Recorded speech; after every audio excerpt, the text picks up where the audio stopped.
Chapter 14. This was the second time tonight that he had walked into the room where Gerald had been killed. It didn't matter that the murdered man was standing right next to him. It was just downright off-putting. He hadn't actually seen the body, but he had seen a torn, bloody sleeve on the floor in the midst of a pool of blood that no one man could survive losing. Strictly speaking, no man had. Fitz looked over to his right where Gerald was standing, looking at the spot on the floor where he had died earlier that same evening. The Enterprise bruiser usually sported a ruddy complexion on his broad face, but in the light of the electric torch, he currently looked quite pale. Fitz laid a big hand gently on Gerald's shoulder and said softly, "Don't worry. We will get him for what he did." The bruiser shivered and nodded his head, slightly in the affirmative. "That's right," he said grimly. Earlier, in the office of the Penrose Enterprise, they had learned about the artifact that the Pixie needed them to retrieve from Otomo Sibo. Peck had told them that it was a small amphora he needed. It had been taken by Vittorio. Teague had asked what an amphora was. Fitz actually knew and was going to tell the other man, but Gerald interrupted and said, "It's like a jar." Fitz was a little surprised because Gerald was not generally a knowledgeable fellow. Teague had asked the Pixie how the Italian had gotten hold of the jar if it were so precious, and Peck did not have an answer for him. "What I know," the small Fay had said in his high, soft voice, "is that Vittorio has it in his possession, and for so long as he does, he's able to exert influence over my Tenka." Of the four men there, only Gerald looked as though he understood what the Pixie was saying. Fitz spoke up. "What's a Tenka?" Peck said, "Who?" Then Gerald spoke up. "She's the fairy what Mr. Peck is in love with, even though generally those two types don't get along." The three other men slowly nodded with Gerald's proclamation, and the Pixie said, "Gerald is quite right." They had left the office of Penrose Enterprise with a description of the artifact and an assertion that it was ensconced in the Italian eatery that the three men had visited earlier that evening. The three men were only lightly armed as they set about on their nocturnal mission. The men were used to handling things with their fists. Gerald especially enjoyed getting physical for little or sometimes no reason. None of them were carrying a firearm, as Mr. Penrose had deemed the mission to be a quiet one. Fitz knew that Teague owned and rarely used a Webley Mark VI revolver that his father had carried in the Second Boer War. Gerald owned a Colt 1903 hammerless pistol, but much preferred his fists. Fitz himself used a Colt 1911 in .45 caliber. He enjoyed the heft and stopping power of the American weapon. The pistols were left in their respective places because they wanted as little noise as possible this night. That being said, they did each have a weapon. Teague carried a trench knife that he had gotten from a Yank in the Great War. Gerald kept a Kosh in his back pocket. It was dark brown leather filled with heavy lead shot and relatively supple.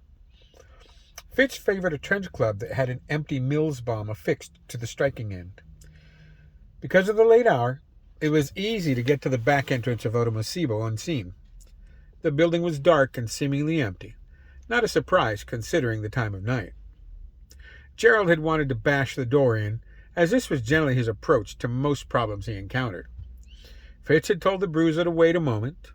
Fitz had then leaned against the door near the knob and started to push against it. It took maybe 30 seconds, and you could see the strain on the big man as he struggled. The door eventually gave up the ghost with a slight popping sound, and it granted them entry. They had searched the empty eatery for nearly an hour before they ended up in the room where Gerald had lost his life earlier that evening. Fitz still couldn't believe what had happened. Oh, he had no trouble believing that Vittorio had sliced up poor Gerald.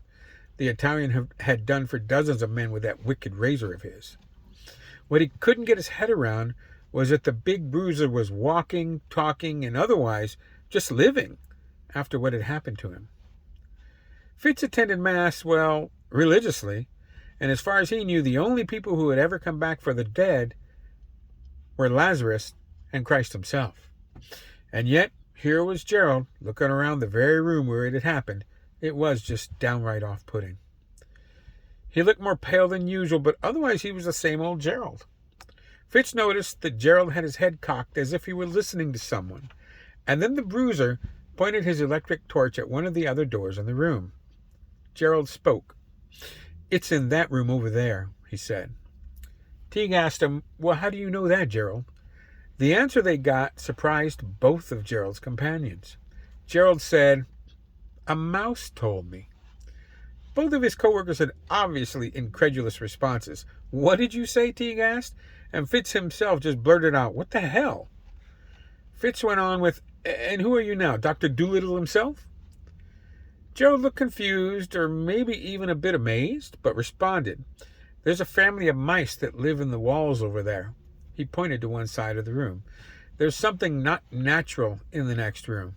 Gerald pointed his electric torch again to that other door and said, "They don't go there because of it." Teague shrugged his broad shoulders and said, "It's worth checking out." Fitz went to the door in question and, finding it locked, repeated the tactic he had used on the outer door earlier. This one popped open much quicker, as it was an interior door and not nearly as sturdy as the other.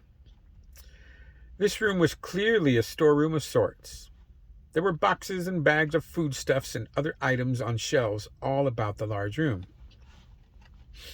Teague started looking at shelves on one end, so Fitz went to the other end to start poking around and probing about. After a minute or two of searching on various shelves, Fitz noticed Gerald just standing by the door and slowly looking around.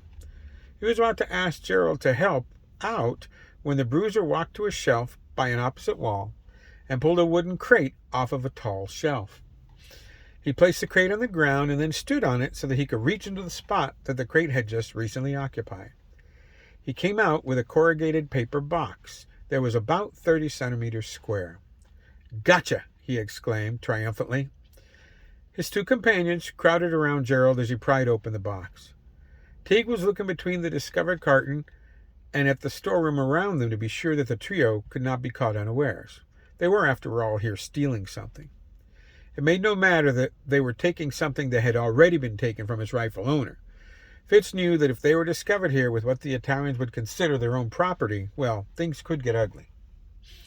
The big man shone his electric torch into the corrugated paper box. Inside the carton, on a dark velvet cushion, was a little glass jar. It was rather small, maybe 12 centimeters in height. It was made of glass in translucent green with twin emerald handles.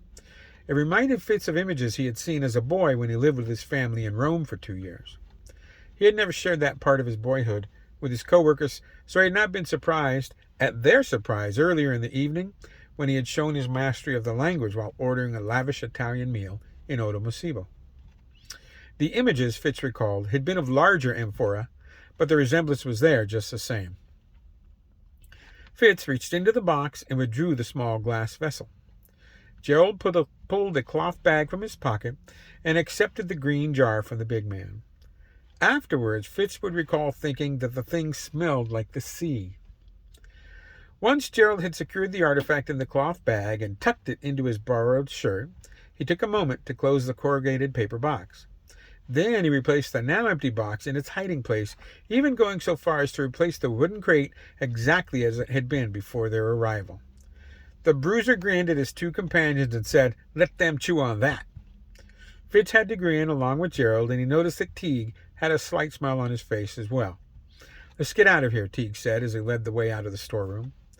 It didn't take long to exit Odomosibo, and the whole visit was accomplished with minimal fuss. Luckily, they did not encounter anyone on their way out. This was not surprising, since Fitz could see the beginnings of the morning sun creeping its way into being. He supposed they were lucky that the artifact had not been hidden in a bakery. Fitz had a favorite bakery and knew that they routinely started their day long before the sun did. That would have made their visit much more of a dynamic affair.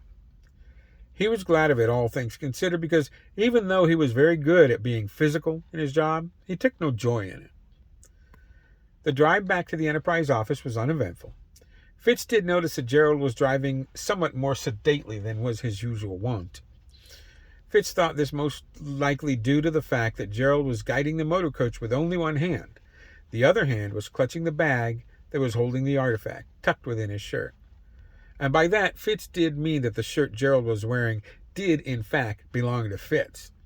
That's why the shirt was obviously loose on the big bruiser. A big grin split his face as Fitz considered what it would look like if his employer were wearing the borrowed shirt. It would surely be like a child wearing his father's nightshirt. The trio of men made their way, along with the recovered artifact, to the upper floor that housed the Enterprise office. As they neared the office, Fitz could smell coffee and maybe bacon. The big man's stomach rumbled, and he remembered vividly the food he had devoured not long ago at Otomasibo. He remembered the pixie saying something about the food becoming a craving because the Italians used so much pixie dust on it, and even knowing this, he felt that he would do near anything to get more of that deliciousness. The unique door to Penrose's office was open. It nearly always was, and Fitz couldn't help but notice the dark handprint. He knew it was Teague's hand, and that it was Gerald's blood that made the print so dark. That door had always honestly given Fitz the creeps. He didn't say so to anyone, but it was hard not to be put off by that strange portal. Fitz was surprised when they entered the office. He was expecting his employer and the pixie to be there, but he wasn't expecting Nellie. The lovely young woman was on the settee with a cup of tea and was clearly distressed. Fitz had been finding more and more reasons to visit and spend any amount of time in Floweries. It was a floral boutique that was run by Teague's mother, and more importantly, it was where Nellie worked. Fitz was the first one through the door, and his heart jumped a little when the lovely young woman looked at him. Honestly, it always did. But Teague followed directly after him, and when she saw her cousin, she jumped up from the settee, dropping her cup of tea to the floor. "Teague!" she cried out as she ran to her cousin. "He took her." Teague asked explosively, "What?" Nellie told the Enterprise troubleshooter, "That man took your mother."